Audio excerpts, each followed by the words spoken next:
Hello and welcome to episode number 179, where I'm speaking with Madison Madden about our relationship with food. We talk about what food represents in our life. We talk about how we eat our emotions, how food can have a sense of meaning and purpose, and how we approach our relationship with food. So please stay tuned.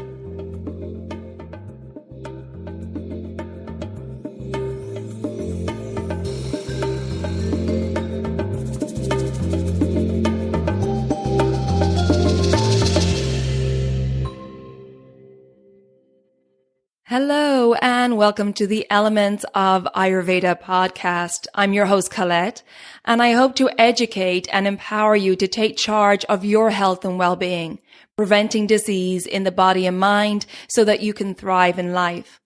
I will be sharing the holistic teachings of Ayurveda, the ancient healing tradition from India. I will also discuss topics like yoga, which is the sister science of Ayurveda, health and wellness, nutrition, fitness, and mindfulness practices, as well as interviewing lots of inspiring people along the way. My humble wish is to help you to connect to your true nature, to Mother Nature, and to help you to connect to each other. If you're new to Ayurveda, I recommend that you start by listening to the first couple of episodes where I do an introduction to Ayurveda and the mind-body types. Now, if you like the content, please subscribe to the show so the new episodes will automatically download for you to enjoy. I've also set up a new private community away from social media on my new website, Elements Healing and Wellbeing. Now, this community provides a safe space for like-minded people to come together, to connect, to share, and to support each other. And I have many other perks in this community as well, so check it out. I'll put the link in the show notes or visit my website, elementshealingandwellbeing.com, and just click on the community tab in the menu. I hope you can join us. I'm looking forward to a lot more in-depth connection and conversation over there. And now, here's the show. Hello and welcome back to the Elements of Ayurveda podcast. I'm very happy to welcome back Madison Madden today, who has been on the show before. Now, Madison is a NAMA-recognized Ayurvedic doctor and sustainability activist. She's the founder of Live Wise Ayurveda and the author of the upcoming book, Food is Good, which is what we want to talk about today, Madison. How are you? I'm doing wonderful. Well, thank you so much. How are you, Colette? I'm doing great, thanks. And I'm just really looking forward to this conversation because, Madison, I think we all understand it's a much needed conversation and it's so important. Our relationship with food. I think food has such a big impact in our lives from a very, very young age. So I'm looking forward to delving into this conversation today. And thank you for joining us. Absolutely. Me too. Completely agree. I think this is a huge and fundamental topic, and a lot of it is not talked about. It's not out there in the open. It's a hard conversation to have. Yeah. In my consultations with clients, it comes up again and again, and we've touched on it in other podcast episodes. But I think it's great that you're addressing this in a book. And so I'd love to start the conversation with why is this topic important for you? Tell us about why you wanted to write this book, Food is Good.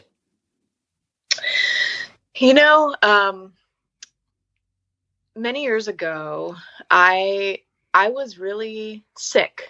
I had all sorts of seemingly unrelated health problems. I was on the hamster wheel of pharmaceutical medications. I was getting sicker and sicker. I was plagued with a eating disorder, a long-time eating disorder. I struggled with bulimia for many years, and I had chronic digestive issues, debilitating digestive issues. And, I thought I was alone in it. I thought that, I had issues and, everybody else seemed just fine. And, I felt like I was dying. And one day I had a craniosacral treatment done. And I had this experience in this therapy where, physiologically the cerebrospinal fluid in my spine, was able to flow into my brain correctly and all that stuff. And I had this moment of clarity, and I decided that it was time for me to take my health into my own hands, and that I needed to take responsibility for it. And so one of the very first things I did was change my diet. And when I did that, I thought at first I was just changing the food I was eating, but I didn't know then that the pursuit would lead me down a path that would radically redefine my relationship with my body, my heart, my career. It became a pilgrimage, one that led me to different cultures around the world, into deeply uncovering, hidden facts about the food industry, and an inward journey into my own spiritual quest, into the hidden truths of myself. And it was life-changing. And now I find myself working a lot with food and with people with food. And I feel that there is a lot that's missing from the conversation, because it seems to me like we focus a lot on the what, on what we put in our bodies. Even in the world of Ayurveda, we look at, the properties of food, the qualities of food, which is so, so, so important. But Ayurveda also talks about how everything that you ingest is your diet, your food, your water, your breath, your perceptions. And if you don't digest those well, then it's going to lead to poor health. And so I think what's missing from this conversation of food is that food represents much more than just calories and taste and nutrition. It reaches into the deepest parts of our being. It's really like our longest term relationship, one that we have been having from the moment we were conceived until the day that we die, but we can't break up with it. Right. And it takes on all of these similar, dynamics that intimate relationships do. It takes on, feelings of guilt and shame and trauma and codependence and addiction and joy and pleasure and, connection and all of these things. And so this relationship with food is what I want to talk about, what I want to bring to the forefront, because you can try. How many times do people try to change their diet and it lasts a few weeks? And then we go back to our same old habits. And because the relationship with food is not usually addressed, what it really means, what's underneath those cravings, what does food really represent? What are we really getting from those habits? And what would be a fulfilling relationship with food? What would it look like? What would it feel like? Like you said, it's one of our earliest relationships, and it's a lifelong relationship. And I think it's not only the physical relationship with food, of the act of eating, how we're eating, the intake of calories or qualities or tastes, as Ayurveda says, but also it's a mental and emotional relationship as well. And I'd like to talk about what food represents in our lives, particularly in our early years. And so we can get and establish a foundation of the importance of it. Can you talk a little bit about that, about our early relationships with food? Oh, yeah, it's huge. As I really tried to get to the bottom of this and kind of shape it into something that was, universal in a way, I realized that food takes on, from my perspective, food takes on three kind of fundamental meanings or parts of each of us. The first is sustenance. And sustenance is, it takes on this quality of nutrition, of love, of survival. And that is where these early experiences often impact us, is our ability to receive sustenance. And people have different experiences of that, often very much based on their early experiences. So was food, readily available as a child? There's a huge, vast amount of our world population where food is not available to people. Was there a lot of control games around it? Was it forced upon you? I realized that, some of my earliest memories, I was ill because I had been been given a lot of antibiotics and steroids after an accident that I had as a child, and my digestion was probably very impacted. And so I started refusing food. And it, my parents didn't know any better, but to, kind of force feed me, so to speak. But those early experiences of boundaries are established with food as what's going into your body, right? It's as a child, it's one of the things that you only have control over is what goes in your body. And then, I realized when I'm getting real vulnerable here on air, that as a child, that was what goes in my body through food. But as a teenager, as a young adult, then those boundaries extend to other places, like what goes in my body with sexuality and, relationships and knowledge and, all of that stuff. So food takes on all of that. It also takes on love and nurturing, how you expect and experience, receive, or reject the experience of love and nurturing. And so oftentimes I find that when there's an imbalance there in the body, in the life, that you can look back to those periods and you can redefine the relationship with sustenance. You can't change what happened. You can't change, your early experiences, but you can let them inform you. And then you can now, as an adult, take the responsibility and the pilgrimage yourself to change your relationship with how you receive sustenance. And then the second is pleasure. And this is one that I think is really important. Food takes on the experience of pleasure. And, people battle with this. Food that so often I hear people talk about, like I know what I should eat, but I also don't want to because what I want to eat is this, And so there's this experience that we have, and then there's shame and guilt around that, right? Like, oh, but I just love eating this, and then I eat it with, I get such pleasure out of it, and then I experience guilt and shame afterwards, and embarrassment or rebellion or whatever, right?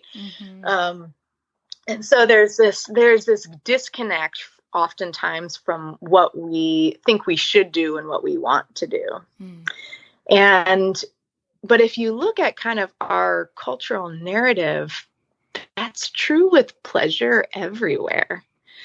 We have this relationship with, things that are pleasurable as being off limits or not good. Impure. And it's impure, right? And so what if food that was good was also pleasurable? What if those two things could be merged? And so I see there's this wonderful relationship therapist. Her name is Esther Perel. I'm not sure. Are you familiar with her? Amazing. Yes.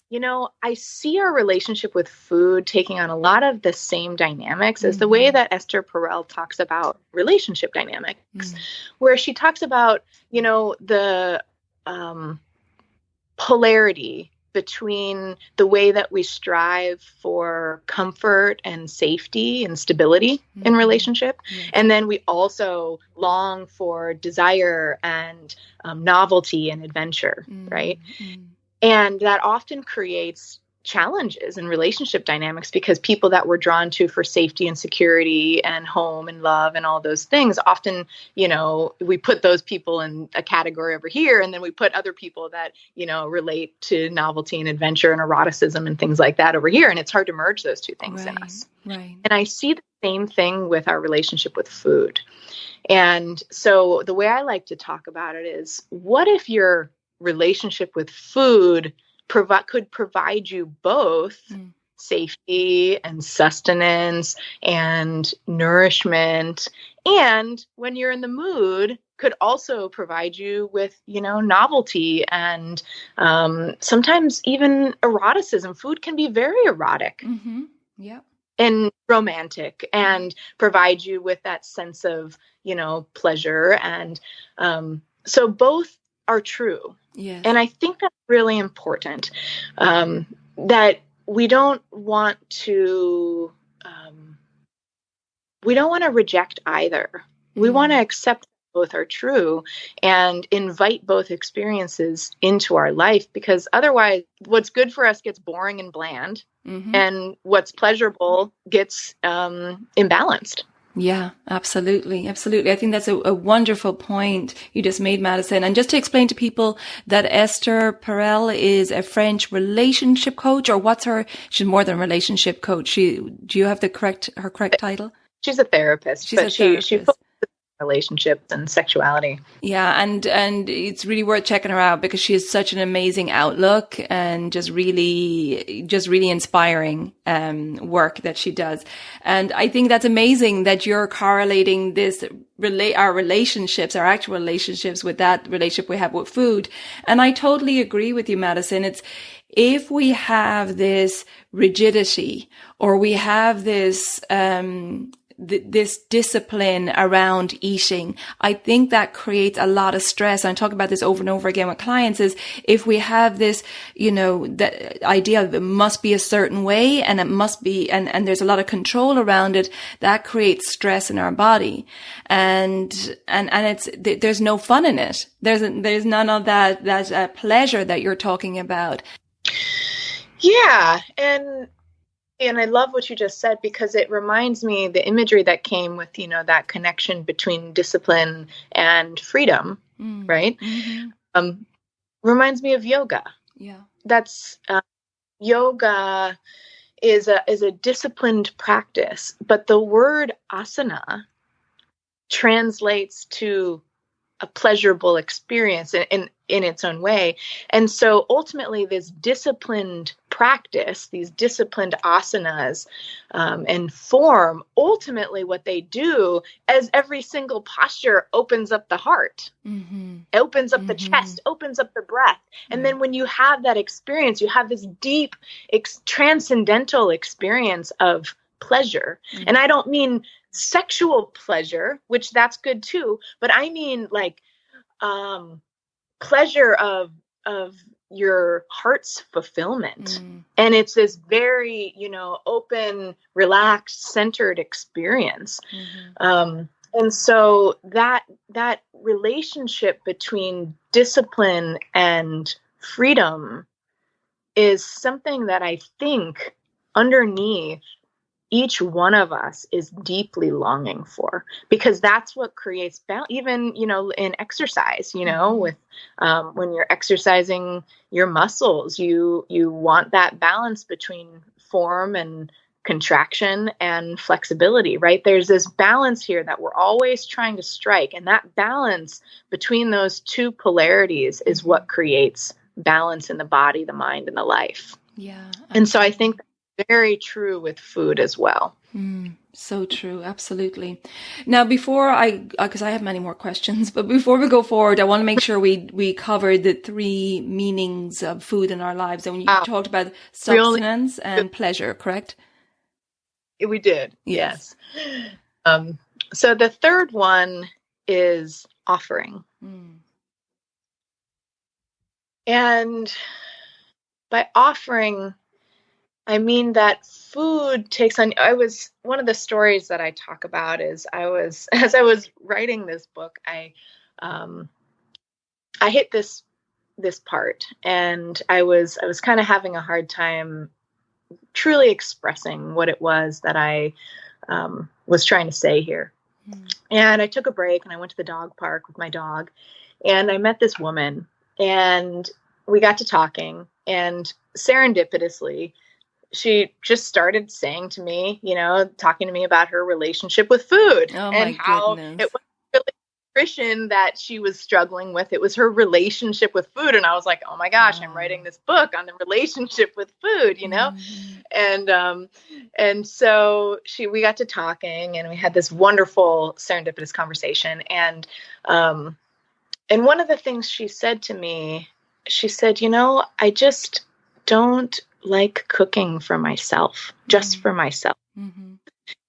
And it got us into this conversation about connection and how important that is, and how related that is to food. And, food forever has been something that we share with each other. We share as a family, as a community, as a neighborhood. We share from mother to child. And so food has this quality of taking on this kind of devotional connection to our lives. And from, the seed that's planted that offers its life to us, to the fruit off the tree, to the farmers that, pick it and offer it to the grocery store that offers it to the consumer, to the person that cooks it and feeds it to someone else. And even, I'm going to go here, the offering to ourself. Yes, beautiful. And that is this monumentous bridge that we can cross in our relationship with food. The word in Ayurveda, the word Agni, which I'm sure you've talked about ad infinitum on your show, is our digestive fire, right? But the word Agni connects to the quality of ceremony that every time you eat, you're offering your food to your digestive fire. Beautiful. To be transformed and created into the tissue that sustains your life. And so that nourishment, that sustenance, that pleasure, the experience of eating it, all of that ultimately then becomes an offering to your own life force. Yeah. Into the life force of others. Yes.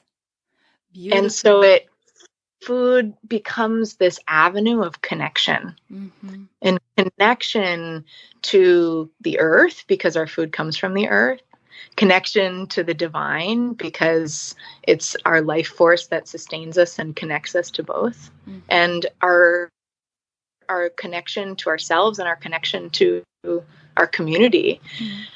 So those are the three, to me, all three of these categories of relationship are what can be addressed and transformed when looking at the relationship with food. And so, it's funny, as an Ayurvedic doctor, practitioner, I work with food a lot.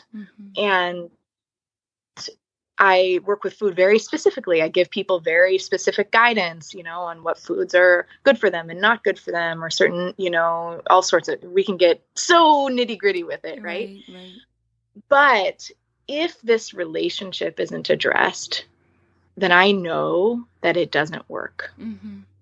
Yeah. So all of this, I want to help inspire people to transform the relationship with food, and then we can get into all the nitty-gritty details of what's best and how to do this and how to, discipline yourself around this, and, what foods are good for you at this time of year and not, and for your constitution and all of that stuff, which is so important, because that creates balance and longevity. Yeah. Ayurveda focuses, as we know, on digestion and how we digest, which you just spoke to there. And I think that what's really important, and what you're also speaking to, is the emotions while we're eating. So and I would love to talk a little bit about this now, Madison, is what does Ayurveda say about our emotions while we're eating and how we're eating and the whole process of eating? Because those emotions, whether it's shame of what we're eating, we're eating something we think is impure, or there's even maybe feelings of anger about the food, or maybe feeling of loneliness if we're eating alone. How does that impact the molecules of the food we're taking in and then our digestion? Can you speak a little bit about that? You eat all your emotions, ultimately. Yeah. So, I said it earlier, that Ayurveda looks at digestion. You are what you digest. Mm-hmm. And so that is what you eat, what you drink, what you breathe, and what you perceive. The word for that in Ayurveda is ahara, mm-hmm. A-H-A-R-A, ahara. And so that perception is a very important piece here. We like to, in modern nutrition, we like to just focus on, the macro and micronutrients of what we eat. But the how of what we eat is extraordinarily important. And so we, in Ayurveda, we like to talk about it like there's what you eat, there's when you eat, there's how much you eat, and there's how you eat. And modern nutrition does not really talk about the how, right. But it's extremely important. All of this research and all of this understanding now about, our stress response and our, polyvagal system and blah, blah, blah, all that stuff comes into full front, right in front of us when it comes to food. Because if we're eating in our stress response, then we know that we digest completely differently, right, than when we're not eating in our stress response. So that connects to emotions where, you're seething with anger, or you're feeling shame or guilt about what you're eating, or you're eating in loneliness, like you said. There's a whole experience, physiological experience that's happening in your body that's connected to your mind. And they're not the same. In Ayurveda, the mind pervades the entire body. So every time you eat from any sort of mind state, you're also eating that mind state. You're ingesting that mind state, and that has to be digested. Right. And that's not to say that you should not experience emotion. In no way am I saying that. Emotion, the word emotion is just energy in motion. So it's energy that's moving through us, and the present experience of that and the allowing and the acknowledgement of that is incredible. It's so important. But the consciousness around that is what we're talking about here. If I know that, if I start to recognize that I eat really well throughout the day, but then at night, all of a sudden, I go home and I just start craving sweets, and I just binge on sweets from 8 to 11 p.m. I wonder what else is going on there. Am I craving sweetness in my life? Where else could I start creating that sweetness? Because the sweetness, binging on, sweet foods at night isn't serving me. It doesn't actually scratch the itch. It does temporarily because it gives me the quality of sweetness, but it doesn't scratch the itch. What am I really looking for? What quality of sweetness and connection am I longing for in my life? And so food, what we need to realize is that food takes on meanings through emotion that aren't connected to food itself. The food isn't going to feed that part of you. Does that make sense? Absolutely, it makes sense. Yeah, it's looking at the root of the emotion. Food it's an easy way sometimes to help us feel better in the moment, but it really is more of a self-study into looking at what is the root of that emotion that's causing me to do this habit, to have this craving that doesn't serve me. Right. And, I want to say, in addition to that, that's it's so it's so easy to have the experience of that, have the recognition of that, and then feel guilty and shameful about it. Oh, shoot, like I'm doing that, and I don't want that at all. Right.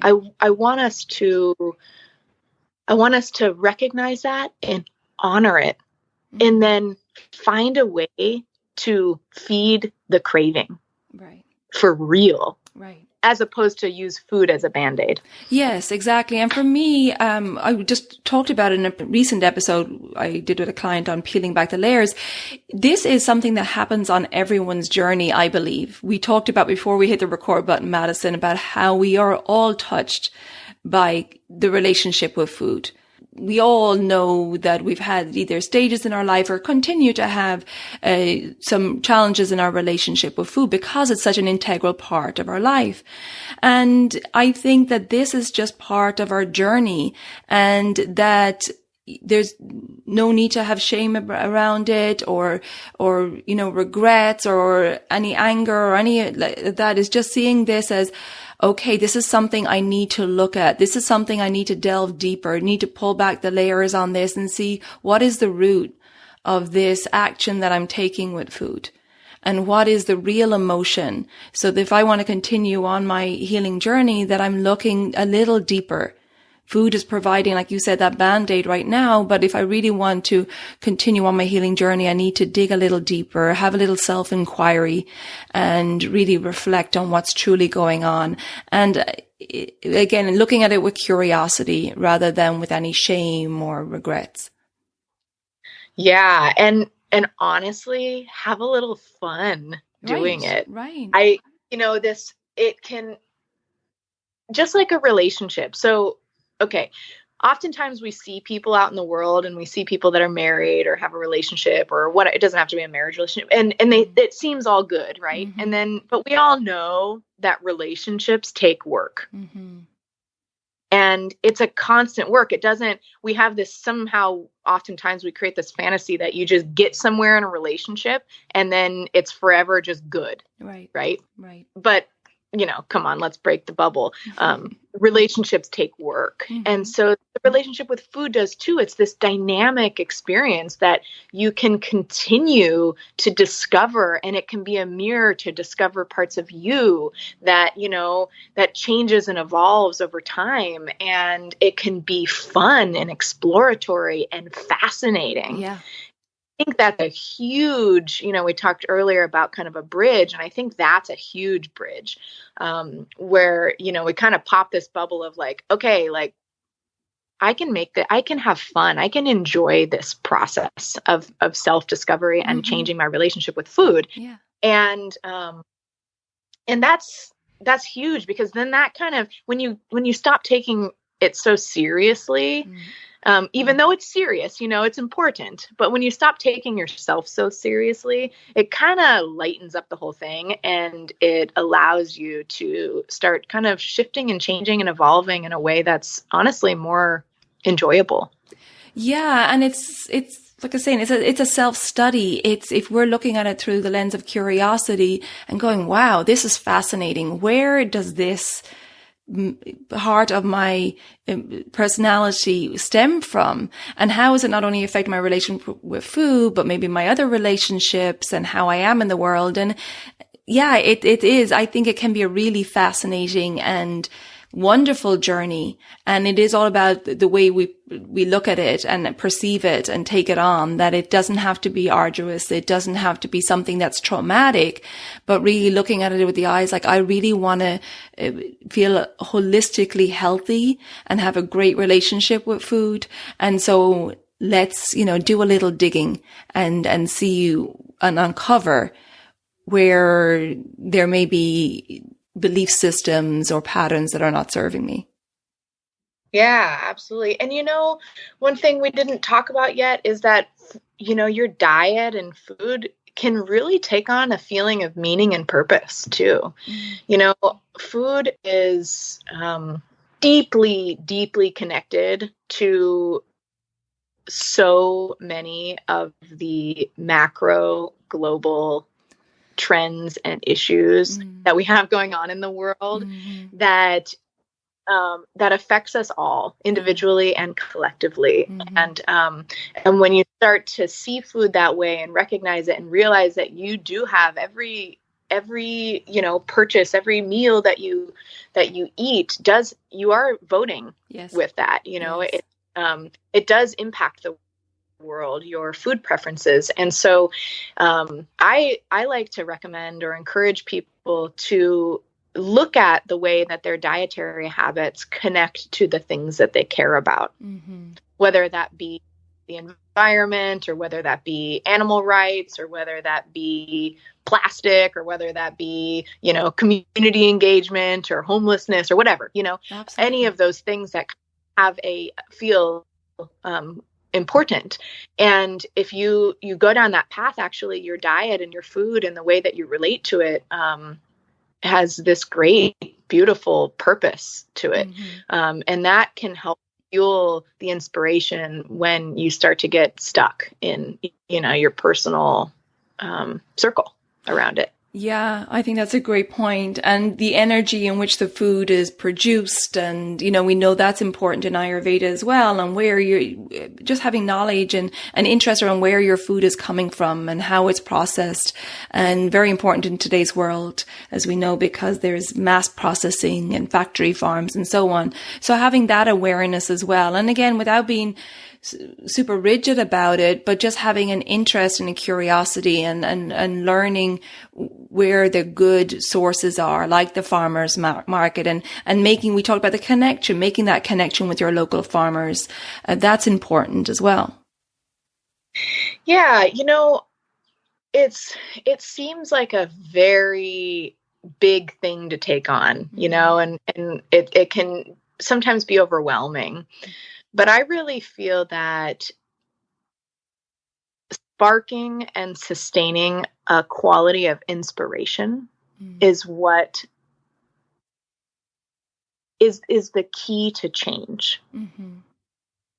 And so I really think when you're working with food, and I say this from a both personal and professional standpoint, when you're working with food and you're struggling with your relationship with food, follow the sparks of inspiration and see what path that leads you down, and see how that kind of fire of inspiration becomes a fire of transformation. And it's going to be different for every person. And that's why, I'm very clear in my book, this is not a dietary theory. I'm not presenting a dietary theory. We have plenty of those. We have enough of them. Yes. And I think that that's challenging. I think that, people bounce like, ping pong balls from one dietary theory to another. And it's, sometimes I see the Ayurvedic diet marketed, and I think that's actually very misleading, because there's no such thing as an Ayurvedic diet. Amen. There are Ayurvedic qualities and, the Ayurvedic perspective of food. But really Ayurveda is about matching your nature with nature.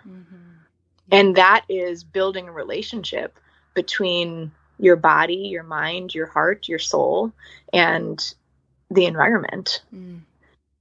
And so that's, I think it's very important. Your your diet can change throughout your life. It changes, Ayurvedically, we recommend that your diet changes seasonally. So so that connects back to kind of this spark of inspiration. When you follow this spark of inspiration, what inspires you? What turns you on? What lights you up? How can you use that as a transformative quality? Know that it takes on a life of its own. And I remember the very first time that I was sitting down and I was hungry, and I asked myself, what do I want to eat? And I remember that, earlier in my life, it had this very antagonistic narrative around it, right? And I remember the very first time that my inner voice said to me, what would feel really nourishing right now? And it was like when I heard myself say that, I remember almost like there was this like celebratory quality, like there was like, I was, even though I was sitting down and totally calm, there was this quality inside of me that was like, oh my gosh, woohoo, like how exciting that, Yeah. And that's so beautiful. And I want everybody to know that the relationship with food can transform. And, we were talking earlier that, what's the statistics on eating disorders and people with, challenges with their food habits. And we were saying, well, who doesn't, Right. There's different spectrums, there's different dots on the spectrum, but almost every single person I've ever met in my entire life has some challenge with food. Yes, absolutely. Somewhere along their journey that there's some challenges with food. Right. Yeah, right. Absolutely. And it is a very personal journey, and it tugs on most aspects of life. And I think that, food, like you were saying earlier, it's a great pleasure. And I think that looking at this relationship, being curious about it, looking into what's important to you and your emotions around it and how you approach eating and so on. It's a personal journey. It's a healing journey, and it can be very transformative and for your health, your emotional health and so on, that it's really, such a deep rooted integral part of our lives that I think when we start reflecting on how we eat and the whole process of cooking and eating that we have, I think it can be so healing for us. Absolutely. Yeah, absolutely. It's, and like you were saying earlier, the cravings, our cravings for food are kind of a mirror to what we're longing for and desiring in life. And so, yeah, there's so much there, and it's so beautiful. Absolutely. And I'd love to give the listeners, Madison, an example of a food relationship, if you have maybe your own story or an example of a case study about a poor relationship with food and maybe how that transformational journey took place around changing the viewpoints on food or the belief systems about food. Do you have something that you could share with us? Well, I'll share with you this. At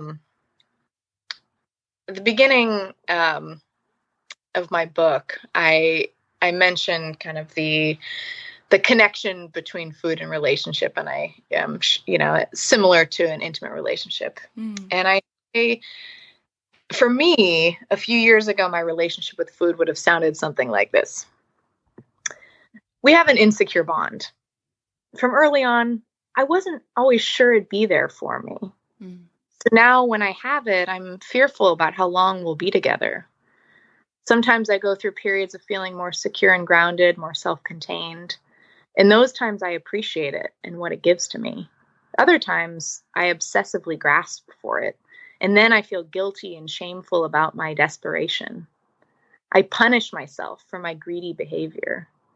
I'm also afraid of the consequences of having too much of it. I'd say we're always in a battle for control. My financial stress gets between us.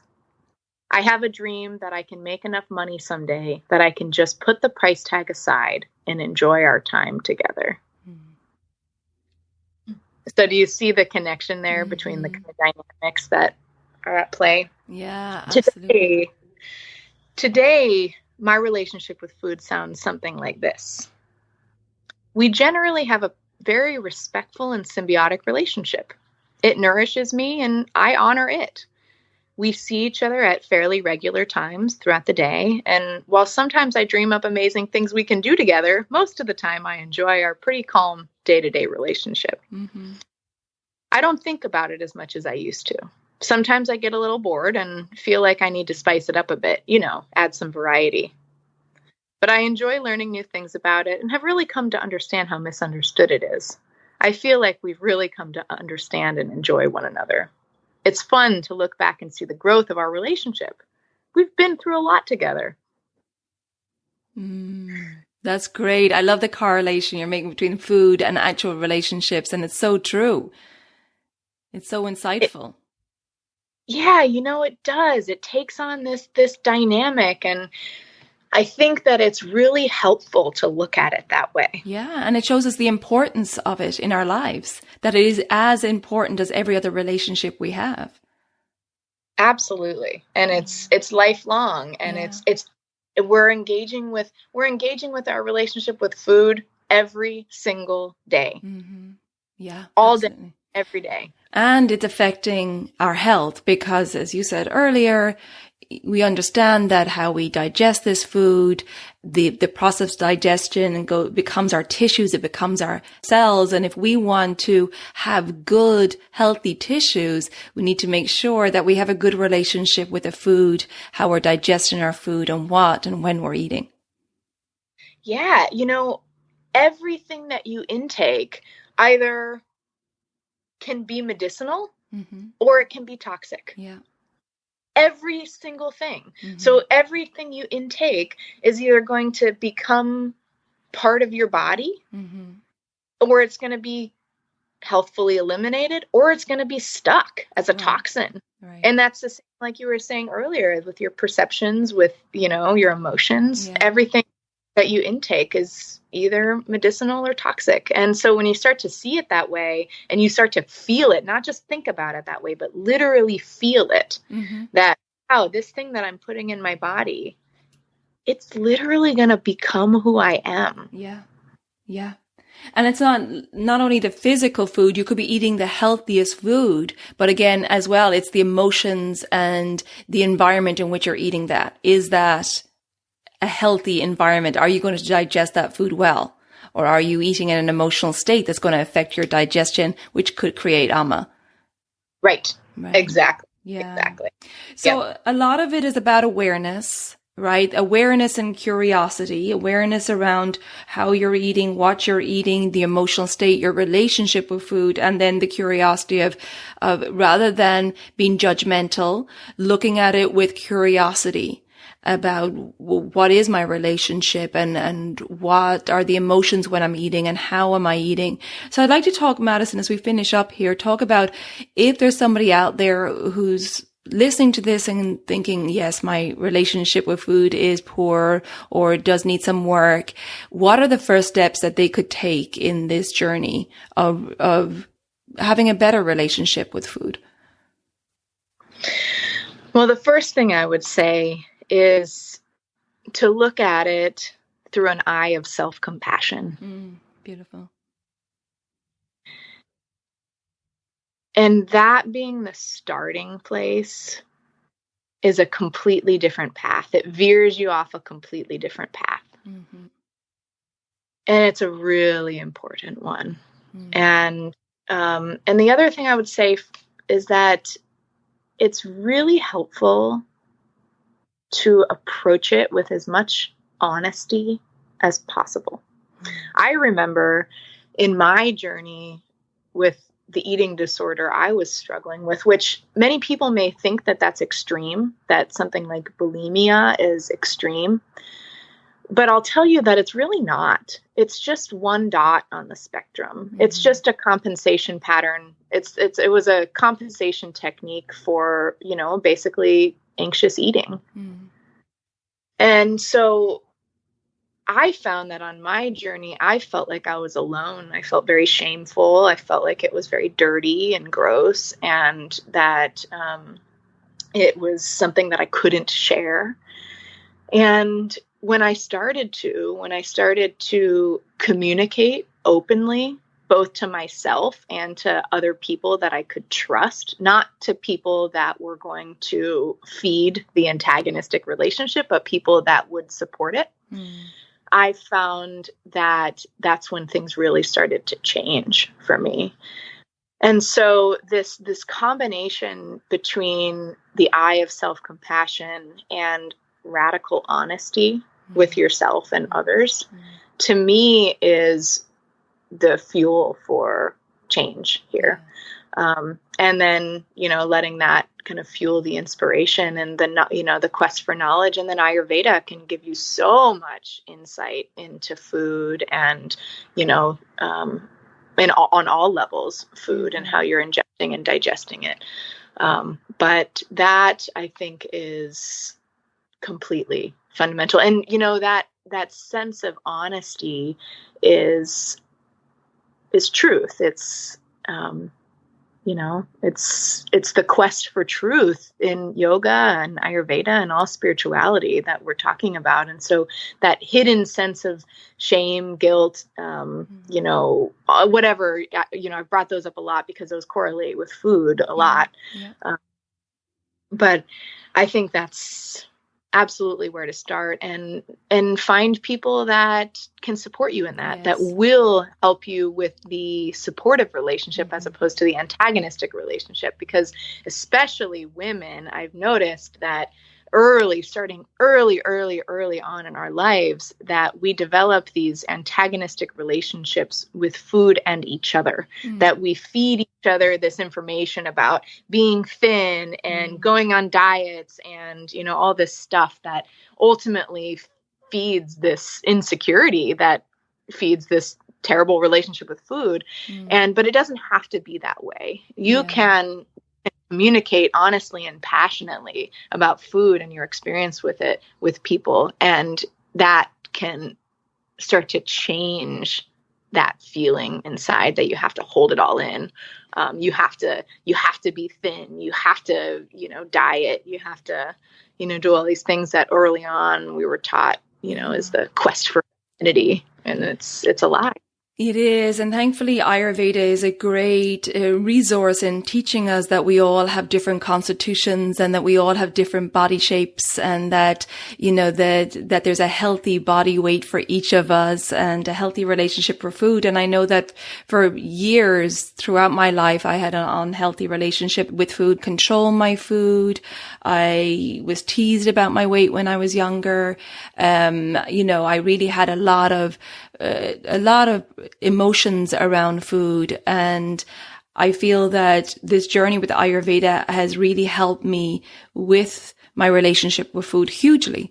And it's such a pleasure now in my life, and an understanding, of how to eat and how to enjoy it and how to really cook and nourish myself. And it's a loving practice. Like you're saying, you're offering this food to yourself. And I think that's a beautiful way to look at it, and taking time around cooking that meal for yourself. It's so beautiful what you've shared with us today, Madison, and so important. Thank you. Yeah, absolutely. And thank you for being part of the conversation. I think it's really important too. And I'm honored to be able to share it and to connect on it. Yeah. And I would love for you now to tell us, Madison, about where people can find out more about you, your offerings, your upcoming book, which we talked about today, Food is Good. So my upcoming book, I'm hoping to have it published by June of this year. You can find me at livewiseheal.com. And I'm launching a 8-week pilot course virtually on Food is Good to help people go through this process. I'm launching that April 9th. So if you would like to be a part of that, please get in touch. You can find the information on my website. Again, that's livewiseheal.com.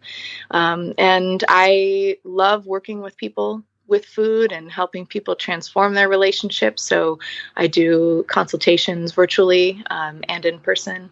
And I look forward to continuing the journey. Wonderful. And can you just repeat what date you're launching that online course? Yeah, the course starts on April 19th. Okay, wonderful. It just cut out there a little bit on the date. And so you also see people in person, and where is that location? Currently, I'm located in Austin, Texas, in the U.S. Great. Okay, wonderful. I will put all that information in the show notes. So just go on over to the show notes so you can get in touch with Madison. And Madison, thank you so much for approaching this subject. I think it affects all our lives. I think it's a very important topic, obviously, in what we've discussed today. It has a huge impact on our life, on our health, on our relationships. And so thank you. Thank you for the work you're doing in the world, my dear. Thank you so much. Thanks for the work that you're doing in the world too. Thanks, Madison. Wishing you all the best with your wonderful new book and your online course. And I look forward to connecting with you again soon. Thanks, Colette. Have a great day. Thank you. Take care. I hope you enjoyed that conversation with Madison, and please check out the show notes for the link to her website, livewiseheal.com. And Madison wanted to let you know that she is offering half off her 8-week pilot course, Food is Good. It's the online course. It's starting April 19th, so it's starting really soon. And you get half off as a Elements of Ayurveda listener. So please just connect with Madison through her website, livewiseheal.com, and you could get half off the Food is Good 8-week pilot course starting April 19th. So check that out. If you think that this episode will be helpful to family or friends, please share it with them so we can get this information out there.